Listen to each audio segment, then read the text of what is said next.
अस्सलाम वालेकुम। So now we are discussing systemic effects of inflammation. यानी एक तो एक पर्टिकुलर लोकलाइज टिश्यू के अंदर इन्फ्लेमेशन हो रही है ना, एक वो इफेक्ट जो उस टिश्यू के अलावा बॉडी के दूसरे ऑर्गन्स पर, दूसरे सिस्टम्स पर पड़ रहे हैं, उसको हम सिस्टमिक इफेक्ट्स बोलते हैं। वो क्यों पड़ रहे होते हैं, वो क्यों हो रहे होते हैं, वो इसलिए हो रहे होते हैं क्योंकि जो इन्फ्लेमेशन एक लोकलाइज जगह पर हो रही है, वहाँ से वो different type of cytokines, different kind of chemical secrete कर रहा है, जो कि ब्लड में सर्कुलेट कर रहे हैं और पूरी बॉडी तक जा रहे हैं, और वो पूरी बॉडी पर सिस्टमिक इफेक्ट्स प्रोड्यूस कर रहे हैं। Inflammation, if it is localized, is associated with cytokine induced systemic reactions that are collectively called the acute phase response। इसको हम कहते हैं acute phase response। ठीक है, तो अब हमारे पास anyone who has suffered through a severe but bout of bacterial or viral illness has experienced the systemic manifestations of acute inflammation। अब वो systemic inflammation क्या होते हैं, एक्चुअली वो क्यों प्रोड्यूस हो रहे होते हैं, वो साइटोकाइंस की वजह से प्रोड्यूस हो रहे होते हैं, और वो साइटोकाइंस प्रोड्यूस हो रहे होते हैं in response to bacterial products which में either be endotoxins or exotoxins या इंटरल्यूकिन्स प्रोड्यूस जो हो रहे होते हैं। ठीक है, वो इन सबको एक्यूट फेज रिस्पॉन्स को मीडिएट कर रहे होते हैं। ठीक है, अब इसमें हमारे पास कुछ चेंजेस आते हैं बॉडी में। First of all is fever. Whenever है फीवर में क्या होता है कि हमारे पास जो भी कॉज है, बैक्टीरिया है, वायरस है, वट वो कुछ केमिकल सिक्रीट करता है जिन्हें हम पायरोजेंस कहते हैं। ठीक है, ये पायरोजेंस हमारे हाइपोथैलेमस में जाके जहाँ पर टेम्परेचर सेंटर होता है उसको डिस्प्लेस कर देते हैं, बॉडी टेम्परेचर इंक्रीज हो जाता है। ठीक है, और हमारे पास जो है वो फीवर हो जाता है। ठीक है, अब यहाँ पर ये आपको पहले भी पायरेक्सिया का कॉन्सेप्ट पता होगा। Bacterial product such as LPS called exogenous pyrogens stimulate leukocytes to release cytokines such as blah blah called endogenous pyrogens that increase the enzymes. ठीक है, जो कि हमारे पास प्रोस्टाग्लैंडिन्स बना रहे होते हैं, और प्रोस्टाग्लैंडिन्स हमारे पास सेट पॉइंट को टेम्परेचर के चेंज कर देते हैं। ये तो हो गया ना एक एंडोजेनस पायरोजेंस की प्रोडक्शन के। बैक्टीरिया खुद भी पायरोजेंस प्रोड्यूस कर सकते हैं, जिसे हम एक्सोजेनस पायरो, हमारी बॉडी के अंदर भी कुछ पायरोजेंस होते हैं जिन्हें हम एंडोजेनस पायरोजेंस कहते हैं, जिसमें प्रोस्टाग्लैंडिन्स है। उसके बाद है कि हमारी उस लेवल पर जब ये सिस्टमिक इफेक्ट्स प्रोड्यूस हो रहे होते हैं, एक्यूट फेज प्रोटीन्स, कुछ प्रोटीन्स होती हैं, इनके लेवल्स भी ब्लड के अंदर राइज कर जाते हैं, जिससे हमें पता चलता है कि there is inflammation going on in the body. वो क्या-क्या हो सकते हैं उसमें, सीरम एमाइलॉइड ए प्रोटीन है, सी रिएक्टिव प्रोटीन्स हैं, फाइब्रिनोजेन है। ठीक है, तो ये कुछ प्रोटीन्स हैं। This is the basis for measuring the erythrocyte sedimentation rate as a simple test for an inflammatory response. हम एरिथ्रोसाइट सेडिमेंटेशन रेट भी जो है वो चेक कर सकते हैं, बिकॉज जब फाइब्रिनोजेन के लेवल ज़्यादा होते हैं तो आरबीसीज के स्टैक्स बनाने की टेंडेंसी बढ़ जाती है, उनके कोएगुलेट करने की टेंडेंसी बढ़ जाती है। तो अगर हम ये रेट चेक करें, एरिथ्रोसाइट सेडिमेंटेशन रेट, तो हमारे पास हमें तब भी पता चल सकता है कि there is inflammation.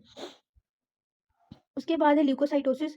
Obviously inflammation है, इम्यून रिस्पॉन्स एक्टिवेट हुआ हुआ है, तो ल्यूकोसाइट्स के लेवल्स भी आपको ज़्यादा मिलेंगे। इसकी डिटेल आप पढ़ सकते हैं। ठीक है, अच्छा यहाँ पर एक टर्म है शिफ्ट टू द लेफ्ट। ये बहुत जनरल सी और बहुत इंपॉर्टेंट टर्म है। इसका मतलब ये है कि नॉर्मली जो पाथवे है सेल्स के बनने का, उसमें क्या होता है कि ब्लास्ट सेल लेफ्ट साइड पे होता है और इससे बन रहे होते हैं, लाइक लेट सपोज ल्यूकोसाइट बन रहा है, ल्यूकोसाइट। ठीक है, तो नॉर्मली ये पाथवे होता है सेल्स की फॉर्मेशन का। But shift to the left का मतलब ये है कि जब कोई ऐसी कॉज आए, कोई इन्फ्लेमेशन आई है, जब इनकी बहुत ज़्यादा इन सेल्स की हमें ज़रूरत है, तो होता क्या है कि ये शिफ्ट टू द लेफ्ट हो जाती है, यानी ब्लास्ट सेल्स भी ब्लड में रिलीज होने लग जाते हैं। नॉर्मली इन्होंने रिलीज होना है, तो उन केसेस में ब्लास्ट सेल ब्लड में आपको मिलेंगे जो कि नॉर्मली नहीं होते। तो हम उनका लेवल्स भी ब्लड में चेक करके हम पता लगा सकते हैं there is something going wrong in the body. तो इसको हम कहते हैं shift to the left. Prolonged infection also induces proliferation of precursors in the bone marrow caused by increased production of colony stimulating factors। colony stimulating factors भी increase हो जाएंगे। ठीक है, जिसमें न्यूट्रोफिलिया भी हो सकता है, लिम्फोसाइटोसिस भी हो सकती है। ठीक है, और कुछ इन्फेक्शंस ऐसे होते हैं जिनमें जो सर्कुलेटिंग डब्ल्यूबीसीज है उनके लेवल्स कम हो जाते हैं, और उस कंडीशन को हम ल्यूकोपीनिया कहते हैं। ठीक है, उसके अलावा कुछ और मैनिफेस्टेशंस हो सकती हैं सिस्टमिक इफेक्ट्स में, जिसमें हार्ट रेट इंक्रीज है, ब्लड प्रेशर है, डिक्रीज स्वेटिंग है या इंक्रीज स्वेटिंग भी हो सकता है, शिवरिंग हो सकता है, मिनिमाइज, अच्छा, उसके अलावा चिल्स हो सकते हैं, anorexia, somnolence and malaise. There are multiple effects जो कि पर्सन टू पर्सन वेरी कर सकते हैं। ठीक है, अब एक और कंडीशन यहाँ पर लिखी हुई है कि सेप्सिस में हमारे पास जो है वो सेप्सिस एक कंडीशन है जिसमें हमारे पास नॉर्मली जो आपको बैक्टीरिया, वायरस या कोई भी इन्फेक्शियस एजेंट, कोई भी माइक्रोब आपको एक लोकलाइज टिश्यू की हद तक मिलेगा। अगर वो ब्लड में है, तो वो ब्लड में डिवाइड नहीं करेगा। अगर कोई आपको बैक्टीरिया ब्लड के अंदर मिलता है, but it is unable to cause disease in multiple organ, वो सिर्फ एक ही ऑर्गन में डिजीज़ कॉज कर रहा है, ठीक है, पर वो ब्लड में है और वो ब्लड में डिवाइड नहीं कर रहा, तो इस कंडीशन को हम कहते हैं बैक्टीरीमिया, यानी बैक्टीरिया इन ब्लड। ठीक है, जबकि अगर वो ब्लड के अंदर मौजूद भी है, डिजीज़ भी कॉज कर रहा है और मल्टीपल ऑर्गन्स में डिजीज़ कॉज कर रहा है, सिंगल ऑर्गन में नहीं कर रहा, तो इस कंडीशन को हम सेप्टिसीमिया कहते हैं। ठीक है, और इस जब ये हो जाता है पूरे मल्टीपल ऑर्गन के लेवल्स पर इन्फेक्शन हो जाता है, उसको हम सेप्सिस कहते हैं, ठीक है। तो सेप्सिस में हमारे पास डिफरेंट कंडीशन साथ को एग्जिस्ट करी होती हैं, जिसमें डिसेमिनेटेड इंट्रावास्कुलर कोएगुलेशन है, हाइपोटेंसिव शॉक, मेटाबॉलिक डिस्टर्बेंसेस, और ये सारा कुछ ultimately it can lead the patient to septic shock which is very much lethal condition. इसके अलावा एक और कुछ और डिजीज है, नॉन इन्फेक्शियस होती हैं बट उनके भी सेम इफेक्ट्स होते हैं। उनमें बर्न्स है, ट्रॉमा है, पेंक्रेटाइटिस है, और इसको हम कहते हैं सिस्टेमिक इन्फ्लेमेटरी रिस्पॉन्स सिंड्रोम। ये सेप्सिस नहीं होता, ये सिस्टेमिक इन्फ्लेमेटरी रिस्पॉन्स सिंड्रोम कहते हैं इसको। So that's all about inflammation, ठीक है। अब हमने पढ़ना है कि टिश्यू रिपेयर कैसे होता है, ठीक है। हमने इंजरी पढ़ ली, टिश्यू को कैसे हुई, कैसे उस पर वो आई सेल्स और कैसे कैसे सब कुछ हुआ। अब हम पढ़ने लगे हैं टिश्यू रिपेयर। तो टिश्यू रिपेयर में आपने एक बात याद रखनी है कि टिश्यू रिपेयर दो प्रोसेसेस से होता है, regeneration and connective tissue deposition. Connective tissue deposition को हम स्कैरिंग भी कह सकते हैं, फाइब्रोसिस भी कह सकते हैं, ठीक है। और एक प्रोसेस है रीजनरेशन, जो जब भी हमारे पास हर हर टिश्यू में, हमारे पास हर तरह के हमारी बॉडी में टिश्यू में दो कंपोनेंट्स होते हैं, एक एपिथेलियम होती है और एक कनेक्टिव टिश्यू होता है, ठीक है। हमारी बॉडी में ये दो चीज़ें ज़रूर होती हैं हर टिश्यू में। अब जिन टिश्यू में ये दो चीज़ें ही रिपेयर भी होनी है अगर ये डैमेज हो रही हैं तो, ठीक है।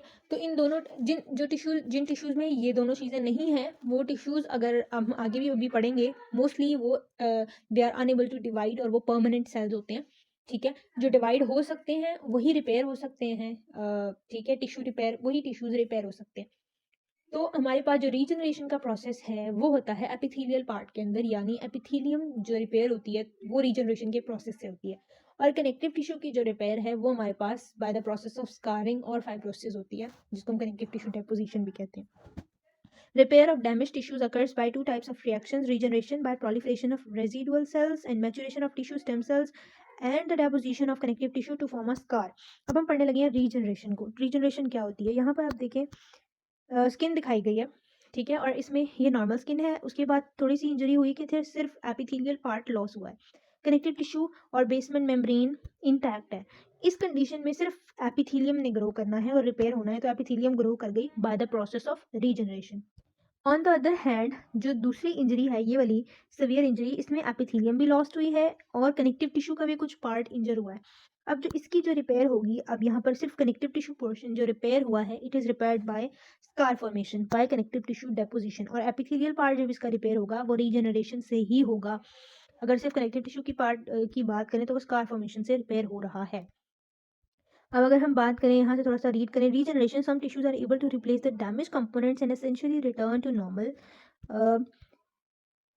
state. This process is called regeneration. Regeneration occurs by proliferation of cells that survive the injury and retain the capacity to proliferate, for example, in the rapidly dividing epithelia of the skin and intestines, and in some parenchymal organs, notably the liver. In other cases, tissue stem cells may contribute to the restoration of damaged tissues.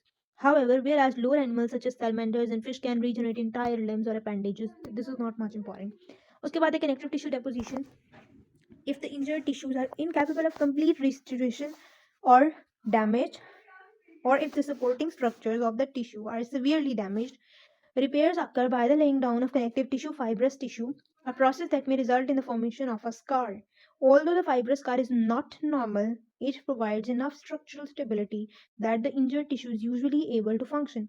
The term fibrosis is most often used to describe the extensive deposition of collagen that occurs in the lungs, liver, and kidney and other organs as a consequence of chronic inflammation or in the myocardium of after excessive ischemic necrosis. अब यहाँ पर difference बताया गया हुआ है scar का और fibrosis का, ठीक है। स्कार होता है नॉर्मली इंजरी हुई, आपका कनेक्टिव टिश्यू पार्ट रिपेयर किया बाय स्कार फॉर्मेशन और वहाँ पर छोटा सा निशान रह जाता है, ठीक है, बट फंक्शन जो है वो नॉर्मल हो जाता है उस टिश्यू का। On the other hand fibrosis क्या है कि फाइब्रोसिस में लेट्स सपोज क्रोनिक इन्फ्लेमेशन रही है और क्रोनिक इन्फ्लेमेशन की वजह से वहाँ कंटिन्यूसली कोलेजन डिपॉजिट होता रहा है और वो excessive collagen, excessive connective tissue की डेपोजिशन। कनेक्टिव टिश्यू है क्या, कोलेजन, मेजरली कोलेजन है, फाइब्रोब्लास्ट है, ठीक है। और फाइब्रोब्लास्ट ने सारी तरह के फाइबर्स बना देने हैं, तो एक्सेसिव डेपोजिशन को हम फाइब्रोसिस कहते हैं, जिसकी वजह से जो टिश्यू है, टिश्यू का वो पार्ट है वो अपना फंक्शन लॉस कर देता है, उसका फंक्शन खत्म हो जाता है। स्कार में फंक्शन रहता है, नॉर्मल रहता है, बस एक निशान रह जाता है। If fibrosis develops in a tissue space occupied by inflammatory exudate, तो उसको हम कहते हैं organization, as an organizing pneumonia affecting the lung. उसके बाद है ये चीज़ आप खुद रीड कर लीजिएगा। अब हम चलते हैं सेल एंड टिश्यू रीजनरेशन। पहले हम रीजनरेशन को डिस्कस करें in detail. The regeneration of injured cells and tissues involves cell proliferation, which is driven by growth factors, and it's critically dependent on the integrity of extracellular matrix and by the development of mature cells from stem cells. Stem cells must be there to form new cells. उसके बाद है हमारे पास cell proliferation के signals और control mechanisms क्या होते हैं। अच्छा, इसमें तीन बहुत इंपॉर्टेंट टर्म्स हैं, labile tissues, stable tissues and permanent tissues, जिसकी मैंने अभी बात भी की थी। वो सेल्स या वो टिश्यूज जिनके सेल्स कंटिन्यूसली डिवाइड करते जाते हैं उनको हम कहते हैं लेबाइल टिश्यूज या labile sales.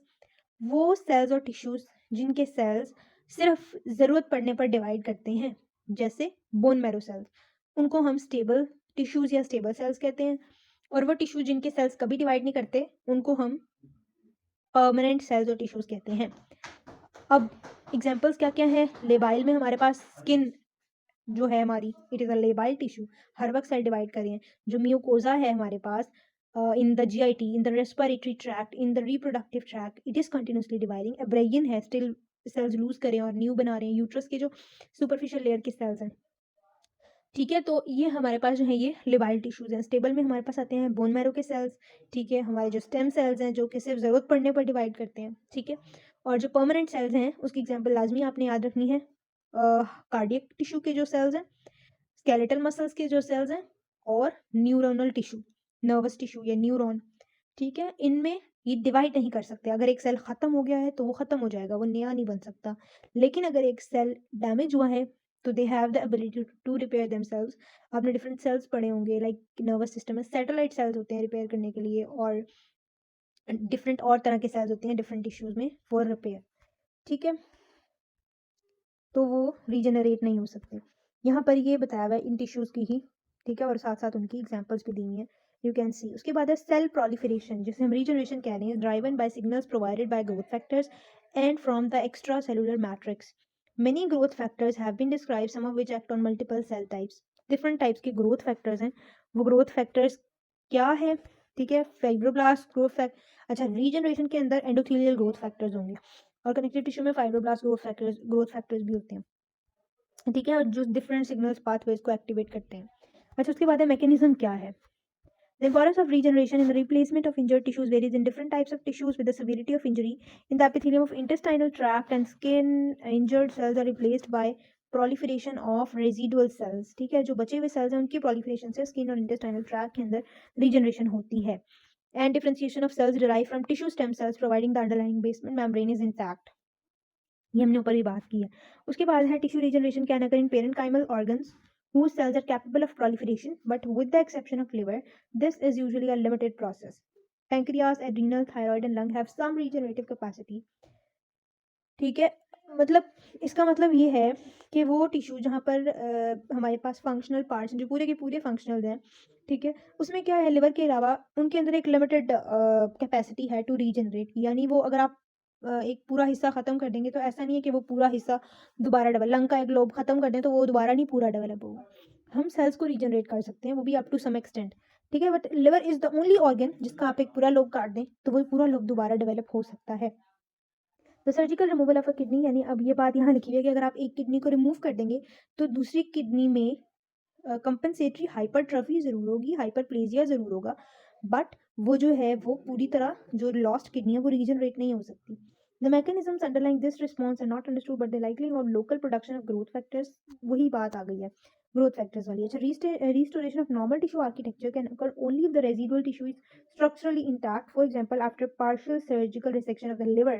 By contrast, if the entire tissue is damaged by infection or inflammation, regeneration is incomplete and is accompanied by scarring. ठीक है, अगर लिवर की भी पूरी एक्सटेंसिव डिस्ट्रक्शन कर दी जाए with collapse of reticulin framework as occurs in a liver abscess, तो वहाँ पर भी स्कार बनेगा, लिवर रीजनरेट नहीं करेगा फिर। ठीक है, तो इसकी भी कुछ शर्तें हैं कि कितनी एक्सटेंट तक डैमेज होना चाहिए, कितने हद तक कितनी पार्ट का डैमेज होना चाहिए, जो डैमेजिंग कॉज है वो कैसी होनी चाहिए, तो एवरीथिंग डिपेंड्स। उसके बाद है लिवर रीजनरेशन। ह्यूमन लिवर की एक बहुत ही अनयूजुअल सी रिमार्केबल सी कैपेसिटी है टू रीजनरेट। ठीक है, जैसे मैंने पहले भी बताया आपको।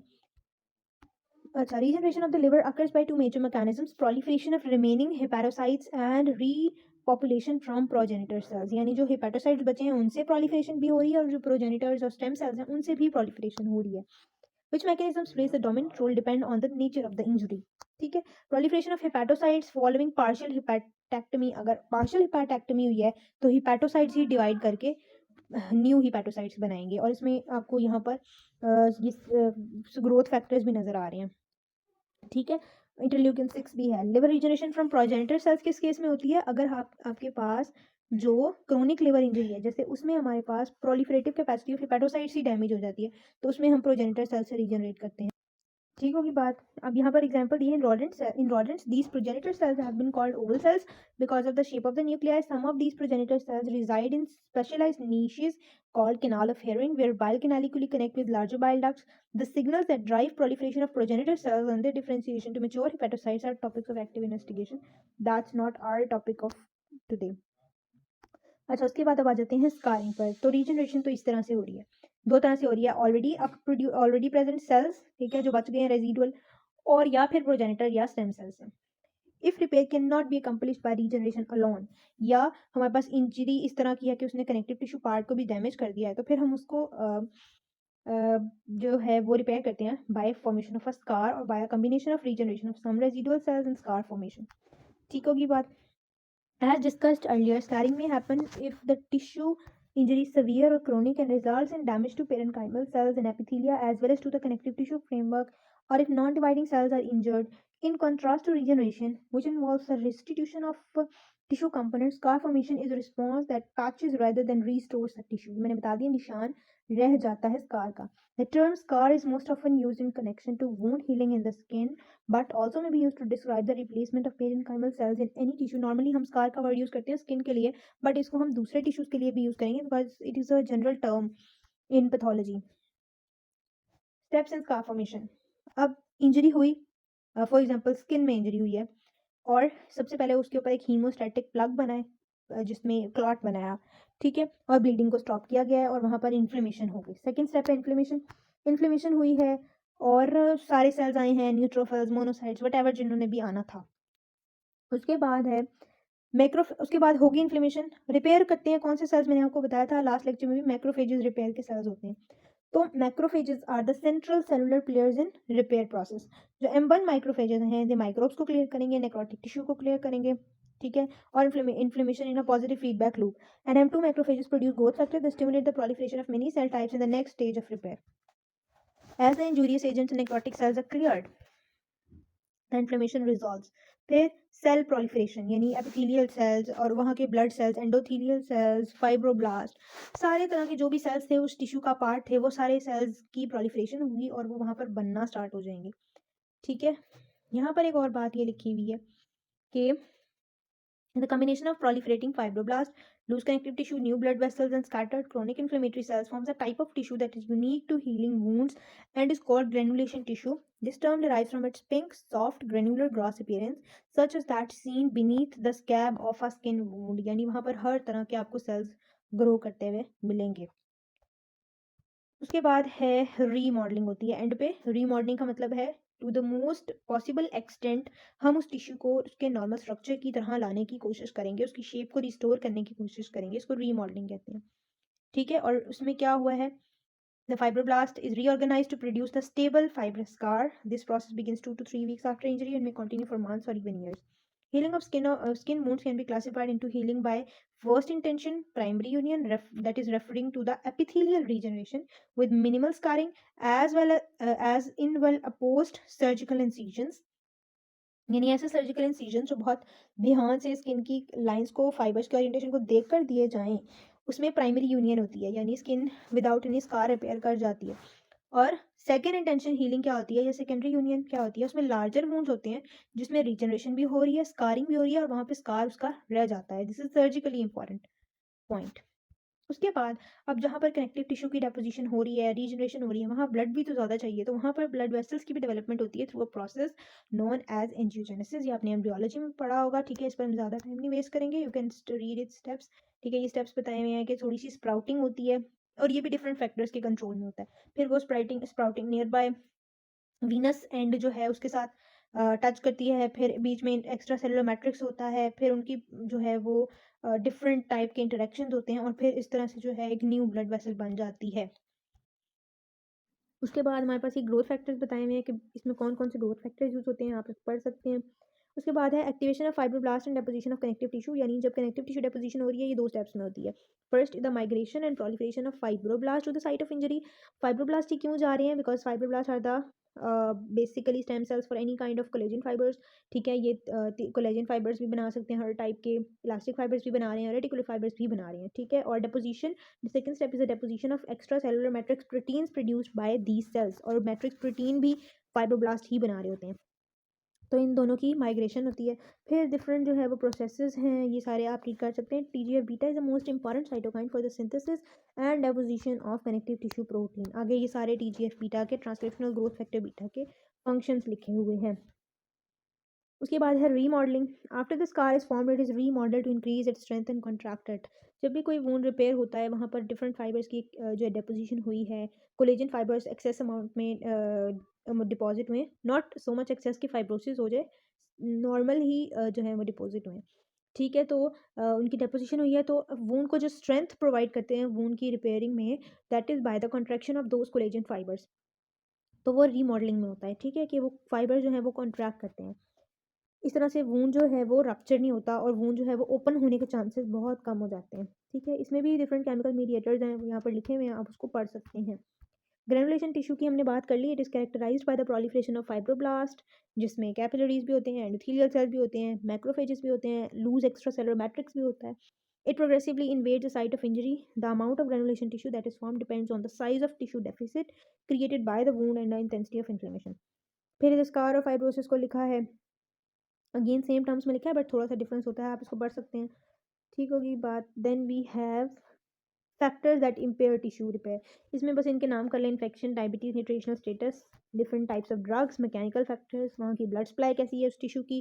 अगर वो ऐसा टिश्यू है जैसे कार्टिलेज है जिसकी ब्लड सप्लाई थोड़ी सी कार्टिलेज में ब्लड सप्लाई नहीं होती तो उसकी हीलिंग भी स्लो होगी। ठीक है, फॉरेन बॉडीज़ हैं वहाँ पर कोई फ्रेगमेंट ऑफ स्टील, ग्लास और even bone impede healing. This type, the type and extent of tissue injury, the location of injury, अगर वो किसी जॉइंट के लेवल पर है तो उसका हील करना थोड़ा मुश्किल होगा, थोड़ा देर लगेगी। तो ये कुछ फैक्टर्स थे जो हीलिंग को इन्फ्लुएंस कर सकते हैं।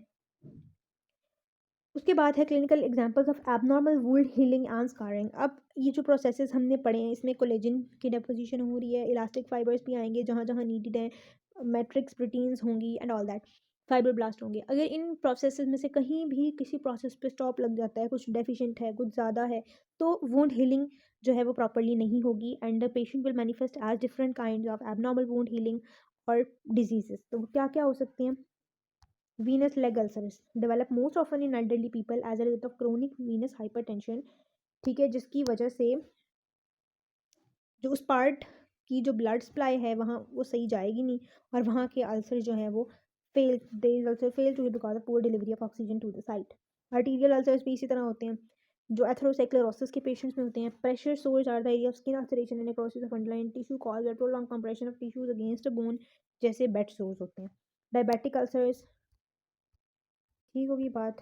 उसके बाद है excessive scarring. Excessive formation of components of repair process can give rise to hypertrophic scars and कीलोइड्स।